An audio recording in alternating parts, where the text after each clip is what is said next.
The style of David Foster Wallace defies description in an age where the novel is constantly being threatened by the allure of technological advancement. He put it back on the map with his mammoth work, Infinite Jest. When he is not writing novels of extraordinary length, he is out chronicling America for publications like Harper's, Esquire, and Premiere. A supposedly fun thing I'll never do again is a collection of the pieces he has written on everything from the genius of David Lynch to tennis to the horrors of a cruise ship. I am pleased to have him back on this broadcast. Your dad's a professor of philosophy. Yeah. He was a protege of George Will's father, who also taught same school, same department, and considered him as an influence on his life. Dad's been at the University of Illinois since the early 60s, and when Dad first came, Fred Will, who's now, I think, in his 70s, was, you know, maybe in his 40s or 50s, and was a guy of major stature.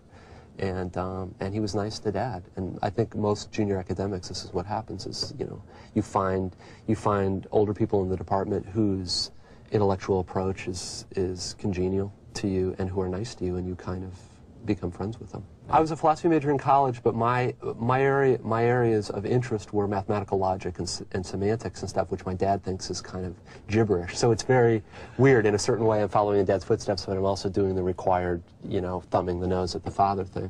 And the stuff that I was doing was really more math than it was philosophy. And I don't know whether I would have taught. If you're good enough at that, they just kind of put you in a think tank and let you write on yellow paper. There's a thing at Princeton where they've hired, they're supposedly professors, they don't teach any classes, they just sit and devise proofs. But I don't think everybody should have to teach, do you? I heartily agree with you. Yeah. I mean, I would hope we're getting away from that sort of, and then likewise you hope that you can get away from the notion of publish or perish, too. Yeah, oh boy, don't even get me started on teaching. Teaching, you learn an enormous amount. The cliche turns out to be true. The teacher learns a lot more than the students. You do for about 2 or 3 years, and then the curve falls off sharply. And most of the older teachers that I know, except for a very few geniuses, are extremely bored with teaching and are not very interested in their students, and they're going through the motions, and the students are going through the motions. And there's a weird schizophrenia about higher education, because people are hired to teach, and to teach college students who are preparing to enter the field themselves, yet on the other hand, very often they're judged and given or denied tenure based on their own work. And I think administrators believe that the two are compatible. They're really not. They're entirely different. And the more time and energy spent on teaching, which is extraordinarily hard to do well, the less time spent sort of on your own work. I'm in a good position because I was hired. I mean, I didn't have much teaching experience. I was hired because, you know, I write a lot and publish stuff, and that's really all they care about. And I hadn't had much teaching experience, and so you learn a lot right at the beginning. But I'm coming up on, this is my 4th year, and I'm already So you've kind of burned out and bottomed out and plateaued. So all you students. I think I think I've developed an aesthetic, or I've developed a position, and I find myself saying this year the same thing I said last year, and it's a little bit horrifying. I got very lucky and got a grant, so I can take next year off as an unpaid leave, and I don't really have to confront the decision. And so what will you do with that year? I will, if past experience holds true, I will probably write an hour a day and spend 8 hours a day biting my knuckle and worrying about not writing. Worrying about not writing? Yeah. Not worrying about what to write? Right. Yeah. Worrying about not writing. Concatenation. Yeah. Respect means a lot to you. Sort of a sense that I'm taken seriously and respected for my work. You can read this in my face? Yeah. I can read it in terms of what's been written about you and what you've said. Show me somebody who doesn't like to be respected. I guess there's a certain amount of ambivalence about, say, the reception that Infinite Jest got, because, you know, every writer dreams of having a lot of attention. You bet. But the fact of the matter is, this is a long, difficult book, and a lot of the attention began coming at a time when, I mean, I can do elementary arithmetic. A lot of people hadn't had time to read the book yet. So the stuff about me, or interesting rumors that develop about the book, and all that stuff getting attention, I found that, I didn't like that very much, just because I wanted people to read the book. I'm sorry that I'm essentially stuttering. No, you're doing just fine.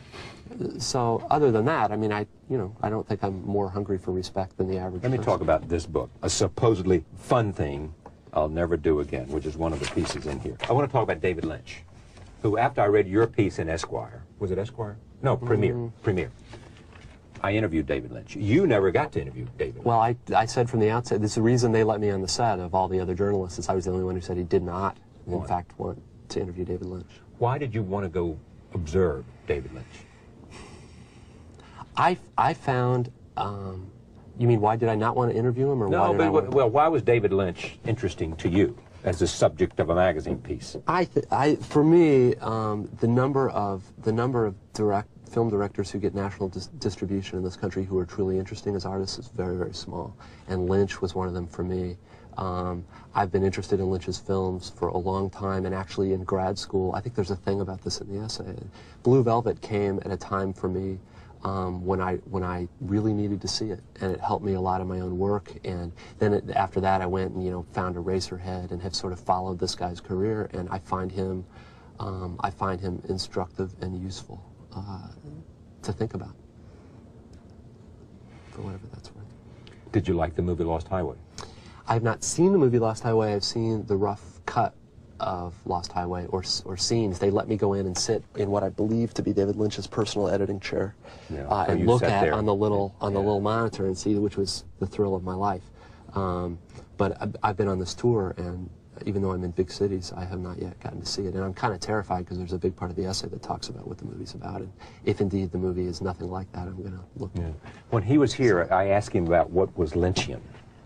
And I took that right out of your piece. And I'm sure he just looked at you and blinked very slowly. Well, he didn't have a great answer, because I don't think he thinks that way. He obviously doesn't think that way. There was, there's a part in the essay that kind of does this academic, let's unpack the idea of Lynchian, and what Lynchian means is something about the unbelievably grotesque existing in a kind of union with the unbelievably banal, and then it gives a series of scenarios about what is and isn't Lynchian. Jeffrey Dahmer was borderline Lynchian. Borderline? Well, the refrigerator. And actually what was Lynchian was having the actual food products next to the disembodied bits of the corpse. I guess the big one is, a regular domestic murder is not Lynchian, but if the man, if the police come to the scene and see the man standing over the body, and the woman, let's see, the woman's 50s bouffant is undisturbed, and the man and the cops have this conversation about the fact that the man killed the woman because she persistently refused to buy, say, for instance, Jif peanut butter rather than Skippy, and how very, very important that is. And if the cops found themselves somehow agreeing that there were major differences between the brands, and that a wife who didn't recognize those differences was deficient in her wifely duties, that would be Lynchian. This weird confluence of very dark, surreal, violent stuff and absolute, almost Norman Rockwell, banal American stuff, which is terrain he's been working for quite a while. At least since Blue Velvet. You think the failure of Dune was good for his career? Because it made him understand a system that he didn't want to be part of. What happened to Lynch with Dune, and now I'm getting a lot of this from my research, which was published up. It's not like, Mr. Lynch and I had coffee and he told me this stuff. But Lynch's career for a while had a kind of Richard Rodriguez arc to it. Eraserhead, like El Mariachi, this enormously cool independent film, and it attracts the attention of people with money. The first one is Mel Brooks, and Brooks hires him to do The Elephant Man. And The Elephant Man is a fantastic film, and its lighting and atmospherics, nothing else. So anyway, because of that, De Laurentiis hires him to do Dune, and now Dune at the time is equivalent to what like Twister or The Rock would be now. It's this enormous. This is a product, and there's all this money at stake. And Dune itself, the novel, I don't know if people read it anymore, but it's tremendously complicated science fiction novel. Anyway, so you don't need an hour-long narrative of this, but Lynch does the thing and doesn't do it all that well, but what really happens is the money men come in and they cut, like, I think 35 minutes out of the movie, and it renders the movie incoherent. Literally incoherent. And it was a huge flop, and I think Lynch ate the flop and decided that what he wanted to do is he wanted to, rule over small films rather than serve large corporate ones. He was really one of the first, we see a lot of them now, the, Cinemax and Fine Line directors, these kind of independents who are doing stuff a little out of the mainstream but still getting national distribution. As far as I can tell, Lynch really pioneered that ground. He was really the first one to be doing small, eccentric films that got a very wide release, with Blue Velvet being the best example. And this may be entirely false. I'm not a film scholar. But you like movies. I do like movies. A Front lot. row. Yeah. Okay, me too. English Patient. You're seriously asking me for my view on English Patient? I thought English Patient was an extremely well done, slick commercial movie. I thought it was beautifully lit. I thought, you know, the desert looks like a body. It was David Leanian for you. I thought it was like David Lean's Lawrence of Arabia in some ways. I felt the story was somewhat predictable, and some of the sentimental stuff at the end seemed to me like stuff I'd seen 250 times before. But in all fairness and in all respect to Michael Ondaatje, I felt the same way about the book, which I actually really like Ondaatje's poetry. He's got a book called A Few Tricks I Can Do with a Knife that's really good. I didn't think The English Patient was his best.